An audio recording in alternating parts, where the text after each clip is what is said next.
मंडळी, आज आपण बनवून घेतलेली जिलेबी पहा. बाहेरून मस्त कुरकुरीत आणि आतून पूर्ण रसाने भरलेली आणि जाळीदार बनली आहे.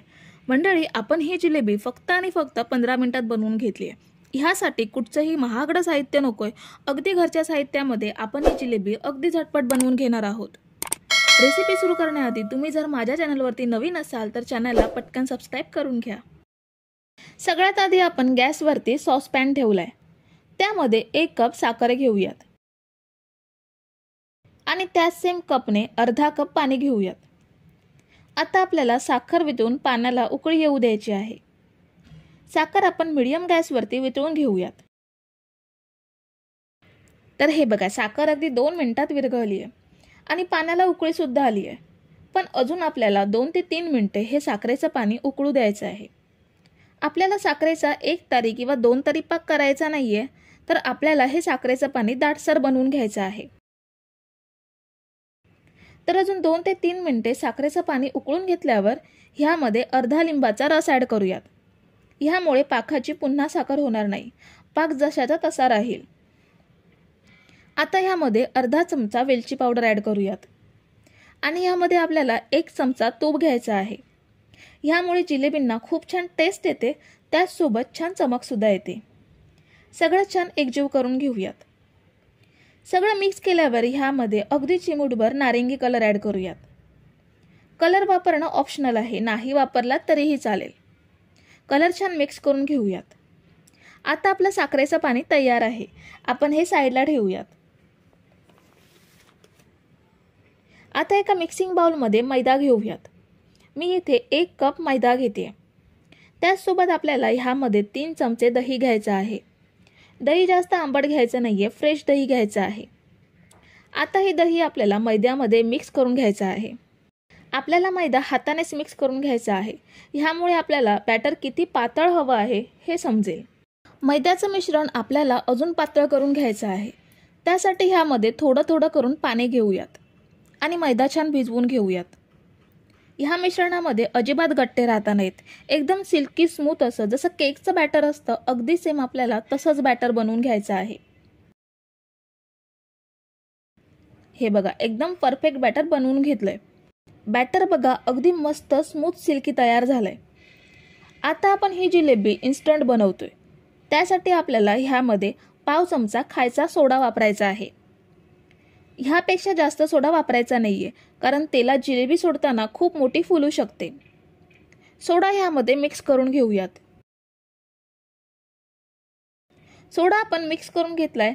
आता ह्याच्या जिलेबी पाडून घेऊयात. जिलेबी पाडण्यासाठी मी इथे दुधाची पिशवी घेते. दुधाची पिशवी स्वच्छ धुवून कोरडी करून घ्यायची. आता ह्यामध्ये चमच्याने बॅटर भरून घेऊयात.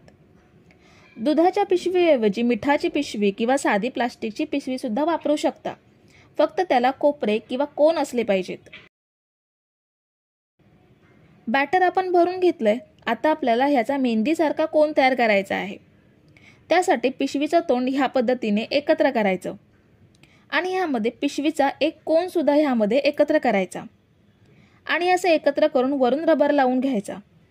म्हणजे बॅटर आपलं दाबल्यावरती वरच्या साईडला जाणार नाही, व्यवस्थित कोनसारखं बाहेर येईल आणि जिलेबी पाडायला सोपं जाईल.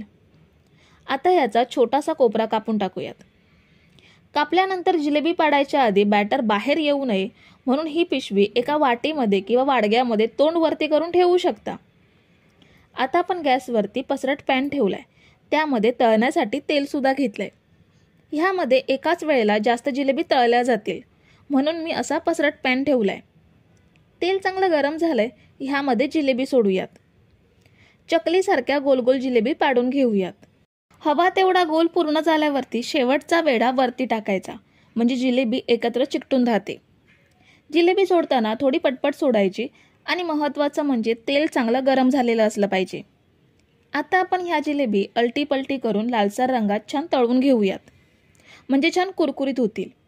तुम्ही जर इथेपर्यंत रेसिपी बघताय तर तुम्हाला एक विनंती आहे की व्हिडिओला एक लाईक जरूर करा. तर हे बघा, आपण जिलेबी मीडियम गॅसवरती छान लालसर रंगात तळून घेतल्यात. आता तेल निथळून काढून घेऊयात आणि बाकीच्या मिश्रणाच्या जिलेबी पण अशाच पाडून घेऊयात. आता तळून घेतलेल्या जिलेबी किती वेळ पाकात मुरवायच्या ते पाहूयात. पाक आपला थंड झालाय, ह्याला गरम करण्याची आवश्यकता नाहीये, कारण तळून घेतलेली जिलेबी गरम आहेत. आता ह्या जिलेबी आपण साधारण मिनिटभर पाकात घोळवून घेऊयात. पाक घोळवून घेतल्यावर नितळून बाहेर काढूयात आणि बाकीच्या जिलेबी पण अशाच पाक मुरवून घेऊयात. तर आपण सगळ्या जिलेबी तळून पाकात मुरवून घेतल्यात. तुम्ही बघितलंच असेल, कुठलंही महागडं सामान नकोय, झटपट आपण ह्या जिलेबी केव्हाही बनवू शकतो. खूप छान लागतात चवीला. तुम्ही सुद्धा नक्की ट्राय करा रेसिपी. मी तुम्हाला एक जिलेबी तोडून दाखवते. ही बघा किती मस्त कुरकुरीत आणि आतून जाळीदार बनली आहे. त्याचसोबत ह्यामध्ये पाक सुद्धा छान मुरलेला आहे. मंडळी, रेसिपी आवडली असेल तर तुमच्या मित्रमैत्रिणींना शेअर करा ही रेसिपी. व्हिडिओला लाईक करा. रेसिपीबद्दलचं तुमचं मत कमेंट करा आणि चॅनलला सबस्क्राईब केलं नसेल तर पटकन सबस्क्राईब करून घ्या. पुन्हा भेटूया एका नवीन रेसिपीमध्ये.